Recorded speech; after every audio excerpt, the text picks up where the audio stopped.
ఈ అబ్బాయి పేరు కళ్యాణ్. ఫేస్ మీద పింపుల్స్, బ్లాక్నెస్, బ్లాక్ పిగ్మెంటెన్స్ వచ్చినాయి అనమాట. ఒక 3 నెలల క్రితం మనోడికి నైట్ క్రీమ్ ఒకటి ఇచ్చాను.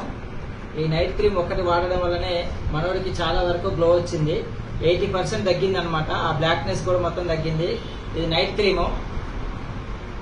ఆ నైట్ క్రీమ్ అయిపోయిన తర్వాత మళ్ళీ ఇప్పుడు నైట్ క్రీమ్ ఒకటి, డే క్రీమ్ ఒకటి, సన్ స్క్రీన్ లోషన్, సోప్ మళ్ళీ తీసుకొని వెళ్తున్నాడు అనమాట.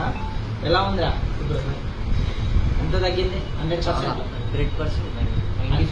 95% కంట్రోల్ అయిందా? అప్పుడు ఎట్లుండేది నీ ఫేస్? పింపుల్స్, ఇంకా పింపుల్స్ కొంచెం బ్లాక్ వచ్చిన అందులో ఇప్పుడు వాళ్ళు పడుతుంటే నైట్ చాలా గ్లో వచ్చింది. చాలా గ్లో వచ్చింది. పింపుల్స్ చాలా కవర్ అయ్యాయి. పింపుల్స్ చాలా కవర్ అయినాయి. ఇది డే క్రీమ్ అనమాట. ఇది నైట్ క్రీమ్. ఈ నైట్ క్రీమ్ 3500 అనమాట. ఇది డే క్రీమ్ వచ్చేసి 3000. సన్ స్క్రీన్ లోషన్ వచ్చేసి 450 రూపీస్. ఇదేమో 250 రూపీస్ సోప్ అనమాట. ఇప్పుడు ఈ ప్యాకేజ్ అన్ని తీసుకున్నాడు ఒకసారి. ఇప్పుడు మళ్ళీ మొత్తం తీసుకోవడానికి వచ్చింది అనమాట. 95% రిజల్ట్ వచ్చింది. ఎవరికైనా ఇలాంటి ఫేస్ కి సంబంధించిన ఇన్ఫెక్షన్స్ ఉన్నా, ట్యాన్స్ ఉన్నా, ఎవరైనా నల్ల మచ్చలు ఏమైనా ఉన్నా కూడా ఈ ఎండాకాలం వచ్చినప్పుడు బాగా ఫేస్ బ్లాక్ అయిపోతుంది.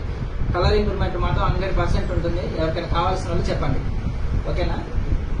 Thank you Kalyan. Thank you very much.